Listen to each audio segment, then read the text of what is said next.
प्रिय माने आज आमे देखिबा आत्मिक व्यक्तिर जीवन रे संदेह कौन। आत्मिक व्यक्तिर जीवन रे संदेह प्रिय माने जना नहीं कहीं सारा परमेश्वर को ऊपरे संदेह कले। से संदेह कौन थिले जदि कहिबे मोर स्वामी मध्य परमेश्वर को विश्वास करथिले आ मते कहिबारु मु मध्य कली। आउ कथा कौन कि परमेश्वर प्रतिज्ञा करी कहिथिले गर्भर फल देवी संतान देवी वंश गोटे देवी एक महागोष्ठी उत्पन्न करी गोटे देश भाव तुमको तैयारी। परमेश्वर मोर स्वामी को कथा कहले आ से मते कहले आमे उभय परमेश्वर ठारे विश्वास कलु किंतु परमेश्वर को कहवा अनुजाई आम मानकर चिंता अनुजाई गर्भर फल आमे देखि पारुना हो। परमेश्वर जदि प्रतिज्ञा करिसेंती ताहले से ता पूर्ण करबा कथा मते दर्शन दियंते किंबा शरीर को सुस्थ करंते। गर्भर फल प्राप्त हवा पाई मते जो स्वास्थ्यर आवश्यकता ताहा मते देई थांते किंतु देले नाही। हेई थाई पारे अनेक थर सारा अब्राहम को कथा पचारिथिबे ये कौन कथा परमेश्वर हमको प्रतिज्ञा देइचंती कहूथिल आमर अंचलरू आमर क्रियाकलापरू आमर लोकमान मध्यरू मते बाहर करी एई प्रतिज्ञात देश को तुमे नहीं किरी आसिल आमे आसी एई प्रतिज्ञात देश रे पहुंची गलु सिना। प्रतिज्ञा विषय रे कौन हैला से प्रतिज्ञात संतानर कौन हैला परमेश्वर हमको जो प्रतिज्ञा देइचंती तार कौन हैला काहे कि ता पूरा हो नहीं मु जानिनी काहे कि मते संदेह होउची कौन होउची मते संदेह होउची। सारा तुमे कौन कहूच काहा ऊपर संदेह काहा ऊपर कौन तुम निकटे जे प्रतिज्ञा करिसेंती से परमेश्वर ठारे चुप रह। सारा कौन कहूच जो प्रतिज्ञा करिसेंती से विश्वास योग्य। काली तो आसिक से कहिथिले आकाशर तारामान को से देखेले से तारामान को परी आमर वंश को आशीर्वाद करिवे कहले परमेश्वर प्रतिज्ञा करिसेंती आउ से ता निश्चय पूर्ण करिवे। सारा संदेह कर नाही अविश्वास को स्थान दियो नाही। एही परी अब्राहम को कहिबार थिला मु पुणी मन पकई दउची ठीक जेमिति एदन उद्यान रे शैतान सर्वप्रथम दंपत्ति आदम और हवा को अधीनस्थ करी परीक्षित कला से संदेह रूपक हथियार को से अब्राहम आउ सारांक ऊपर प्रयोग कला आउ सेथि पाई सारांकर मनरे संदेह उपजिथिला।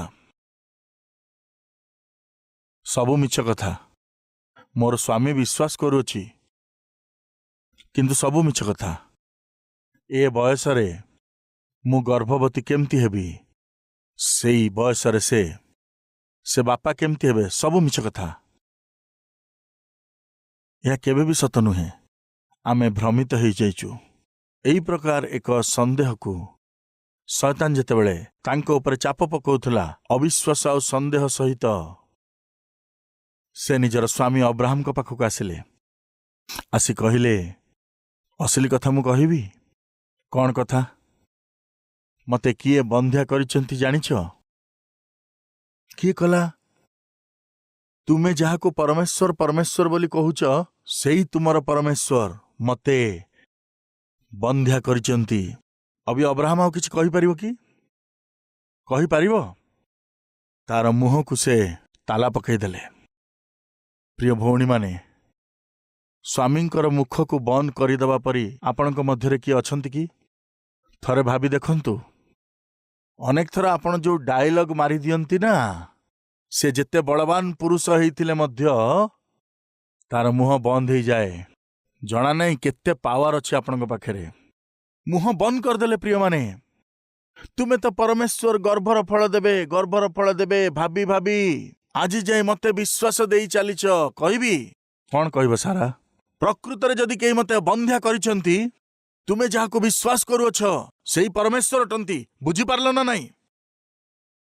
मुह बंद हो गला अब्राहम चुप हो गले एकदम चुप जेमती स्वामींकर मुह को सफलतार सहित सारा बंद करदेले आसीगले मो हाथ को एबे कौन है मो हाथ को आसीगले।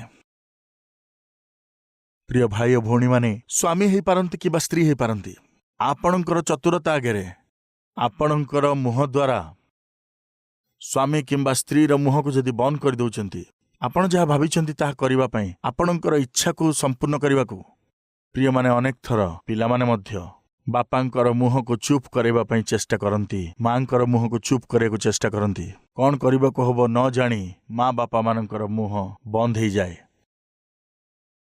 ଝିଅ କାହିଁକି ଘରକୁ ଡେରିରେ ଆସୁଛୁ ମା?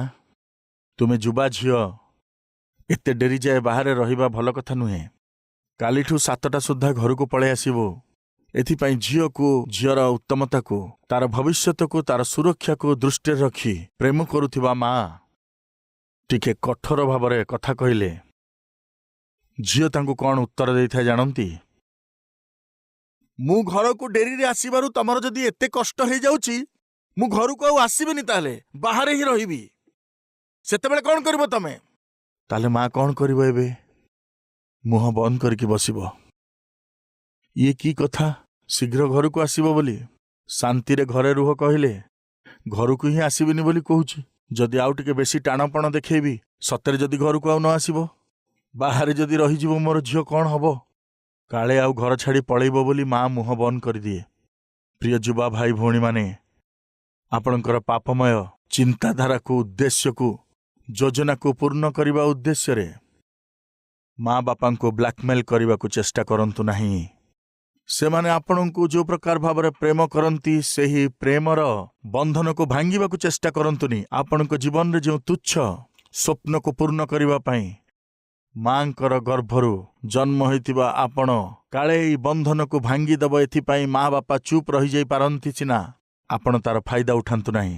ସଂସ୍କାରୀ ବାପା ହେଇପାରନ୍ତି, ସଂସ୍କାରୀ ମା ହେଇପାରନ୍ତି, ପରିବାର ଯେପରି ବେଜିତ ନ ହେଇଯିବ, ଏଥିପାଇଁ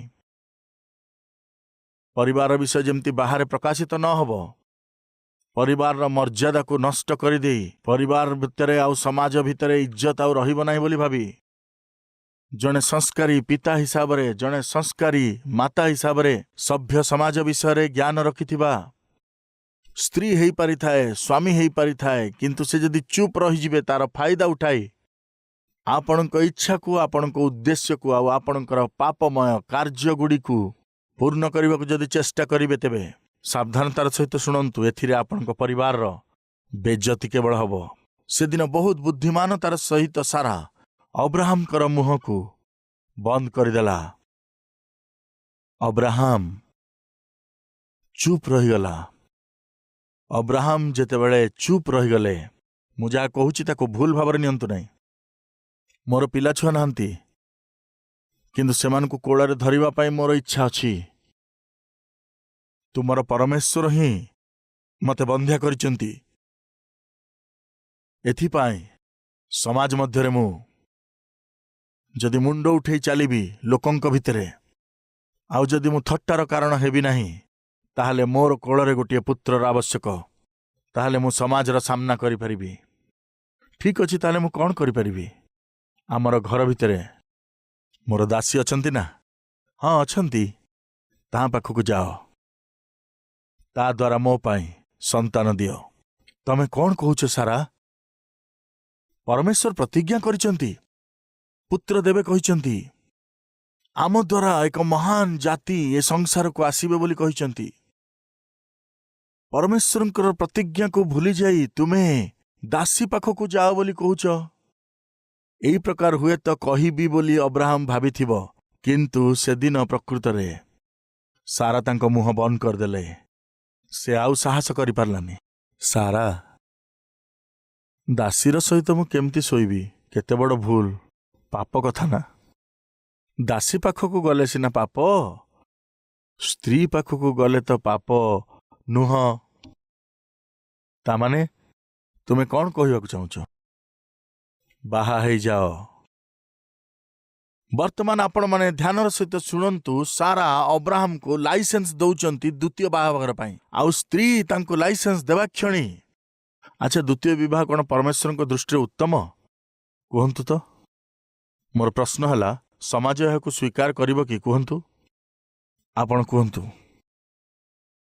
ସମାଜ କ'ଣ ଏହାକୁ ସ୍ୱୀକାର କରିବ? କୁହନ୍ତୁ। ବାହାଘର ହେଇଗଲା, ପତ୍ନୀ କୌଣସି ପିଲା ପାଇଲେ ନାହିଁ, ବନ୍ଧ୍ୟା ହେଲେ। ଲୋକମାନେ କ'ଣ କହୁଛନ୍ତି? ଆମ ଘର ଲୋକମାନେ କ'ଣ କହୁଛନ୍ତି? କିଛି ଲୋକ ବଡ଼ କଠୋରତାର ସହିତ କହୁଛନ୍ତି, ଏ ଝିଅ, ଶୁଣୁଛୁ ନା ନାଇଁ?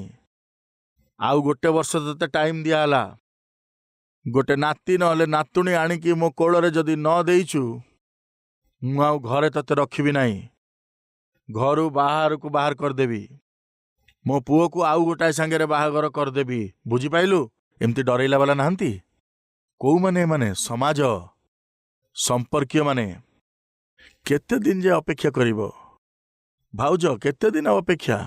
ବାହାଘର 15 ବର୍ଷ ହେଇଗଲାଣି, ଏବେ ଯାଏ ତମ ବୋହୂ ନାତିକୁ ନହେଲେ ନାତୁଣୀକୁ ଆପଣଙ୍କ କୋଳରେ ଆସିଲାନି। ଆପଣଙ୍କ ହ୍ୟାଣ୍ଡସମ୍ ପୁଅ କ'ଣ ପାଇଁକା ଏବେ ଯାଏ ବାପା ଡାକ ପାଇଲାନି। ତାକୁ ବାପା ବୋଲି ଡାକିବାକୁ କାହିଁକି କେହି ନାହାନ୍ତି? ଦ୍ୱିତୀୟ ବିବାହ କରେଇ ଦିଅ। ଦ୍ୱିତୀୟ ବିବାହ କରିଦିଅ ଶୀଘ୍ର। ଯଦି ଇଚ୍ଛା କରିବ ତାହେଲେ ଘରେ ରହିବ, ଯଦି ନାଇଁ ପଳେଇବ। କିନ୍ତୁ କମ୍ ସେ କମ୍ ଆପଣଙ୍କ ପୁଅ ତ ଖୁସି ରହିବ ଆଉ ଗୋଟେ ବାହା ହେଇକିରି। ନାହାନ୍ତି କି ଆମ ଭିତରେ ଏମିତି କହୁଥିବା ଲୋକମାନେ? ସମାଜ ଏମିତି ଉପଦେଶ ଦେଇଥାଏ। ଦିନେ ଜଣେ ମା ମୋ ପାଖକୁ ଆସିଲେ, ପାଷ୍ଟର ଆଜ୍ଞା, ଯେତେବେଳେ ବାହା ହେଇଥିଲେ ଆପଣ ଭଲ ଥିଲେ। ବାହାଘରର ଗୋଟେ ବର୍ଷ ପରେ ଆମର ଜ୍ୱାଇଁ ଗୋଟେ ଭୟାନକ ବେମାରୀର ଶିକାର ହେଇଯାଇଛନ୍ତି। ସେ ବେମାରୀ ଠିକ୍ ହେବା ପାଇଁ ଆମେ ବହୁତ ଚେଷ୍ଟା କଲୁ, ବହୁତ ଡାକ୍ତରମାନଙ୍କ ପାଖକୁ ଗଲୁ, କିନ୍ତୁ ସମସ୍ତେ କହିଦେଲେ ଏଇ ବେମାରୀ ଆଉ ଠିକ୍ ହେବ ନାହିଁ, ଜୀବନ ସାରା ଏଇ ବେମାରୀରେ ସେ ପୀଡ଼ିତ ହେଇକି ରହିବ ବୋଲି କହିଦେଲେ। ଆମର ସମ୍ପର୍କୀୟମାନେ ଏବେ କହୁଛନ୍ତି କି ଏତେ ସୁନ୍ଦର ଝିଅର ଜୀବନଟାକୁ କାହିଁକି ଏମିତି ବର୍ବାଦ କରୁଛ? ଛାଡ଼ପତ୍ର କରିକି କୋଉ ଭଲ ପୁଅ ଦେଖିକି ଏଇ ଝିଅକୁ ବାହା କରେଇ ଦିଅନ୍ତୁ ଆଉଥରେ। ମୋତେ କହିଲେ ଏଥିପାଇଁ ପ୍ରାର୍ଥନା କରନ୍ତୁ ଯେମିତି ମୋର ଝିଅକୁ ଯେମିତି ଆଉ ଗୋଟେ ଭଲ ସ୍ୱାମୀଟିଏ ମିଳିପାରିବ। ସମାଜ କ'ଣ ଉପଦେଶ ଦେଲା? ଗୋଟିଏ ସୁନ୍ଦର ଝିଅର ଜୀବନ ଏମିତି ବର୍ବାଦ ହବା କେତେ ଦୂର ଯୁକ୍ତିଯୁକ୍ତ? ପୁଅର ସ୍ୱାସ୍ଥ୍ୟ ଠିକ୍ ନାହିଁ, ସେ ସୁସ୍ଥ ହେବ କି ନାହିଁ ଜଣା ନାହିଁ। ଏମିତି ଜ୍ୱାଇଁ ସହିତ ମୋ ଝିଅକୁ ରଖିକି ଏମିତି ପିଲାକୁ ଘରେ ପାଳିକିରି କେତେ ଦିନ ପର୍ଯ୍ୟନ୍ତ ଦୁଃଖ ସହିବ? ଛାଡ଼ପତ୍ର କରିଦିଅ, ଆଉ ଗୋଟିଏ ବାହାଘର କର। ଆପଣଙ୍କ ଝିଅର ଭବିଷ୍ୟତ ଭଲ ହେଇଯିବ, ଏମିତି ଆମର ସମ୍ପର୍କୀୟମାନେ କହୁଛନ୍ତି। ପାଷ୍ଟର ଆଜ୍ଞା, ମୋତେ ପ୍ରାର୍ଥନା କରିବାକୁ କହୁଛନ୍ତି ଯେମିତି ଗୋଟେ ଭଲ ବାହାଘର ହେଇଯିବ। କିଏ ଦେଲା ଏ ପ୍ରକାର ଉପଦେଶ? ସମାଜ। ସମାଜ ସାରା ସେଇ ସମାଜ ଭିତରକୁ ଯେତେବେଳେ ଯାଉଛି ସେ ମୁଣ୍ଡ ଉଠେଇ ପାରୁନି। ତାର କାରଣ ହେଉଛି ଲୋକ ପଚାରୁଛନ୍ତି ବାହା ହେଇକି ବହୁତ ଦିନ ହେଇଗଲା, କ'ଣ ଏବେ ପର୍ଯ୍ୟନ୍ତ ଛୁଆ ପିଲା ନାହିଁ? ପ୍ରିୟ ଭାଇ ଭଉଣୀମାନେ, ମୁଁ ପଚାରିବାକୁ ଚାହେଁ, ବାହା ହେଇକିରି ବହୁତ ବର୍ଷ ହେଇଗଲେ କୌଣସି ଗୃହିଣୀଙ୍କର ଦ୍ୱାରା ପୁଅ ବା ଝିଅର ଜନ୍ମ ନ ହେଲେ ତାଙ୍କୁ ସମାଜ ଆଦର କରେ କି? ଆପଣଙ୍କ ଚିନ୍ତାକୁ ବୁଝେ କି? ଆପଣଙ୍କୁ ସେମାନେ ବୁଝାନ୍ତି ନା ଆପଣଙ୍କୁ ସେମାନେ ଗାଳି ଦିଅନ୍ତି? କୌଣସି ଫଙ୍କସନକୁ ଆସିବାକୁ ଦିଅନ୍ତି ନାହିଁ, ପର୍ବପର୍ବାଣୀକୁ ନିଅନ୍ତି ନାହିଁ, ଶୁଭ କାର୍ଯ୍ୟକୁ ନିଅନ୍ତି ନାହିଁ, ଆପଣଙ୍କୁ ଦେଖିଦେଲେ ମୁହଁ ମୋଡ଼ି ଦିଅନ୍ତି। ପ୍ରିୟ ଭାଇ ଭଉଣୀମାନେ, ଆଜି ଦୁର୍ଭାଗ୍ୟର ବିଷୟ ଏଇଆ ଯେ ସମାଜ ବିଷୟରେ ଆମେ ବହୁତ ଚିନ୍ତା କରୁ ଆଉ ସମାଜ ବିଷୟରେ ବହୁତ ଡରୁଥାଉ ଆଉ ସମାଜ ଭାବିକି ବହୁତ ଭୁଲ ସବୁ କରୁଥାଉ। ସେଦିନ ମୁଁ ସେମାନଙ୍କୁ କହିଲି, ମା, ଧରି ନିଅନ୍ତୁ ସେଇ ବେମାରୀଟା ଆପଣଙ୍କ ଜ୍ୱାଇଁକୁ ନ ହେଇକି ଆପଣଙ୍କ ଝିଅକୁ ହେଇଥାନ୍ତା। ପାଷ୍ଟରଜୀ, ଆପଣ ଏମିତି କ'ଣ କହୁଛନ୍ତି? ଟିକେ ସିନ୍କୁ ରିଭର୍ସ କରିବା। ମା, ଆପଣଙ୍କ ଝିଅ ବହୁତ ସୁନ୍ଦର, ବହୁତ ସ୍ୱାସ୍ଥ୍ୟବାନ ଅଟେ, ଦେଖିବାକୁ ବହୁତ ଭଲ ବୋଲି ସେ ପୁଅଟି ତାଙ୍କୁ ବିବାହ କରିଅଛି। ବିବାହ ସମୟରେ ଆପଣଙ୍କ ଝିଅର ସ୍ୱାସ୍ଥ୍ୟ ଭଲ ଥିଲା। ବିବାହର ଗୋଟିଏ ବର୍ଷ ପରେ ଆପଣଙ୍କ ଝିଅର ଦେହ ଖରାପ ହେଲା। ଆପଣଙ୍କ ଜ୍ୱାଇଁ ଭଲ ଲୋକ, ସେ ଆପଣଙ୍କ ଝିଅର ଦେଖାଶୁଣା କରୁଛନ୍ତି, କିନ୍ତୁ ସମ୍ପର୍କୀୟମାନେ ସବୁବେଳେ ତାଙ୍କୁ ଭୁଲ ମନ୍ତ୍ରଣା ଦେଲେ ଆଉ କହିଲେ ଏ ବେମାର ସ୍ତ୍ରୀ ସହିତ କେତେ ଦିନ ରହିବୁ, ତାକୁ ଛାଡ଼ିକି ଆଉ ଗୋଟେ ଜାଗାରେ ବିବାହ କରିଦିଅ। ଏମିତି ଆପଣଙ୍କ ଜ୍ୱାଇଁଙ୍କୁ କହିଥିଲେ ଆପଣ କ'ଣ କରିବେ? ନାଇଁ ବାବୁ, ଏମିତି କାହିଁ କରିବ ସେ? ବାହାଘର ବେଳେ ତ ସେ ଭଲ ଥିଲା ନା, ବାହାଘର ପରେ ସିନା ସେ ବେମାର ପଡ଼ିଲା। ଏବେ ଅଚାନକ ଆମର ଝିଅକୁ ଆମର ଜ୍ୱାଇଁ ଯଦି ଛାଡ଼ିଦେବେ, ଆମ ଝିଅର ଭବିଷ୍ୟତ କ'ଣ ହବ? ଆଚ୍ଛା, ତୁରନ୍ତ ସେ ନିଜର ମତି ବଦଳେଇଲେ। ପ୍ରିୟମାନେ, ମୁଁ କହିଲି, ଆପଣଙ୍କ ଜ୍ୱାଇଁ ବେମାର ହେଇଗଲେ ଝିଅ ଦ୍ୱିତୀୟ ବିବାହ କରିବ କହୁଛ?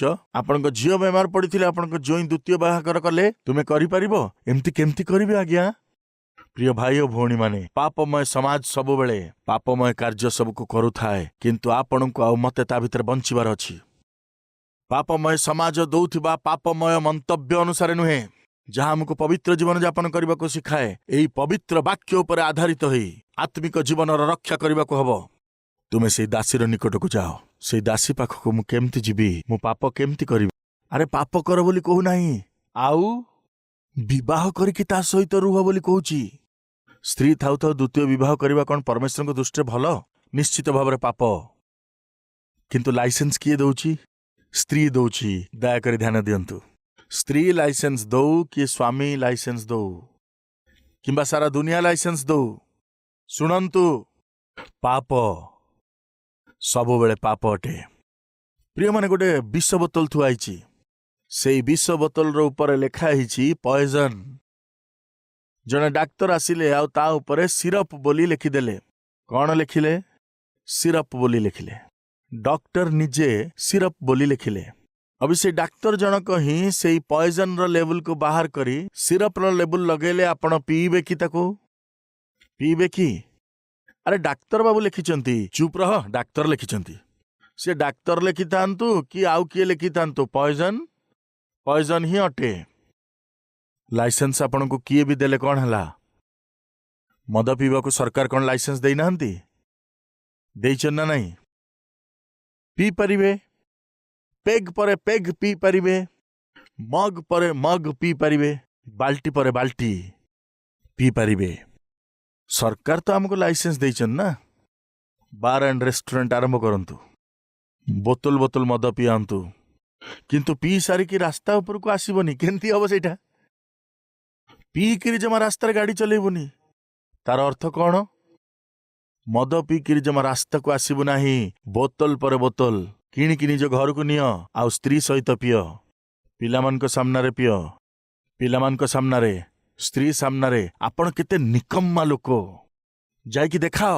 ଏଇ କଥା ନା ଆଜି ଯାହା ସମାଜ ଆମକୁ ଶିଖଉଛି। ପ୍ରିୟ ଭାଇ ଓ ଭଉଣୀମାନେ, ସମାଜକୁ ଡରୁଥିବା ଆଜି କେତେ ଲୋକ ଏଇଠି ଅଛନ୍ତି। ସମାଜ ସମାଜ ସମାଜ ସମାଜ ସମାଜକୁ ଭୟ କରି ବଞ୍ଚୁଥିବା ଲୋକମାନେ ଡରିବା ନାହିଁ। ସମାଜ ବିଷୟରେ କହୁଛି, ମନ ଦେଇକି ଶୁଣନ୍ତୁ। ଆପଣ ସମାଜକୁ ଡରୁଛନ୍ତି, ଲୋକମାନଙ୍କୁ ଡରୁଛନ୍ତି। ଏଇ ଲୋକ କ'ଣ କହିବ, ସେଇ ଲୋକ କ'ଣ କହିବ, ସବୁବେଳେ ଇଏ କ'ଣ କହିବ, ସିଏ କ'ଣ କହିବ, ଏଇ କଥାକୁ ଭାବୁଛନ୍ତି। ଶୁଣନ୍ତୁ ଟିକେ।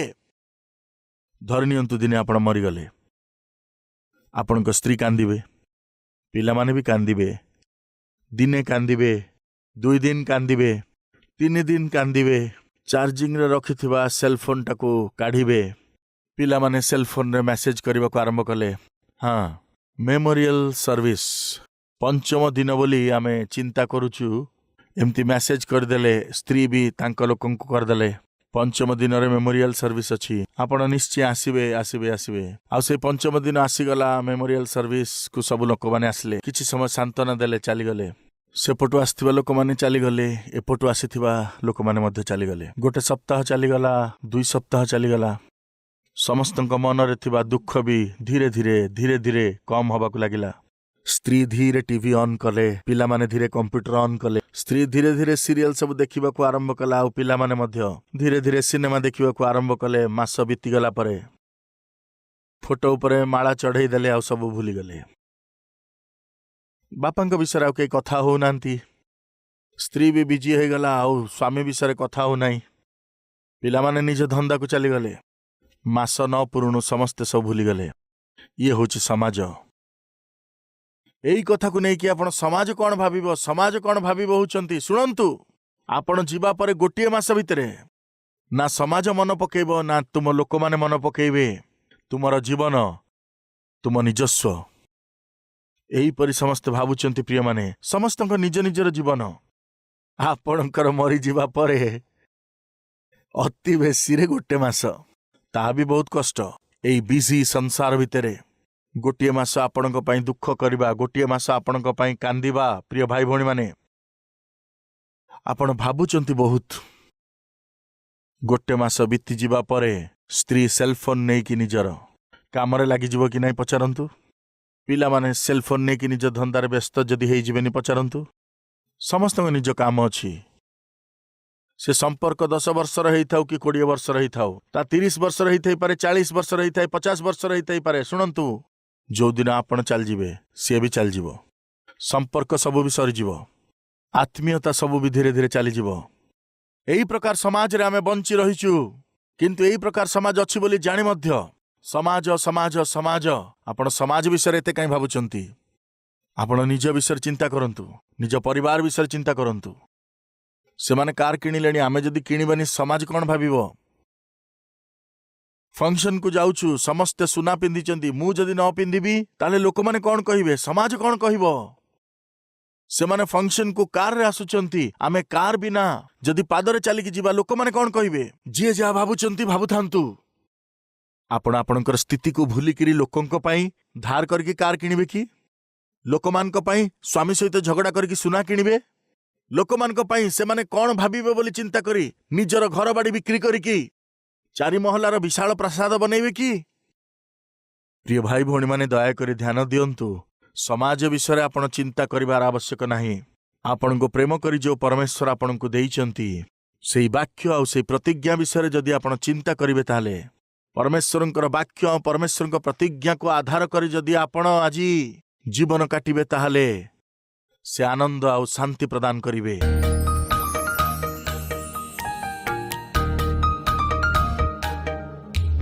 पवित्र प्रेमी परमेश्वर बहुत सीधा और स्पष्ट 400 वर्ष पूर्वर चारि कांथ भितरे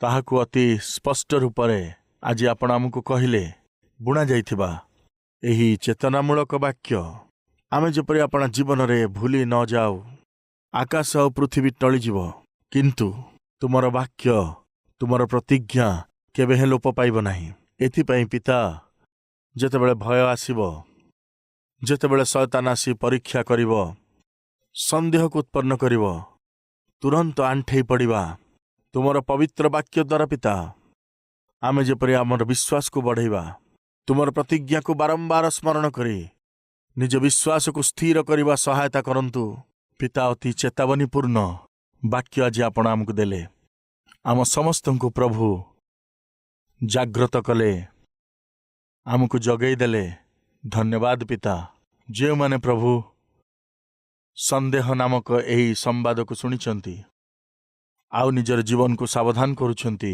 सेमान को दया करंतु अनावश्यक संदेह स्वामी उपरे हेई पारे किंबा स्त्री उपरे हेई पारे पिलामान को उपरे किंबा वाक्य उपरे मध्य हेई पारे किंबा आपण को उपरे मध्य पिता संदेह आ अविश्वास जदि रही जाइछि आज आमे निजर मनर आखि को खोली देई आपणकर इच्छा को जानी आपणक इच्छार दिन काटिबो सहायता करंतु यीशुंक नाम रे मागुछु पिता आमीन।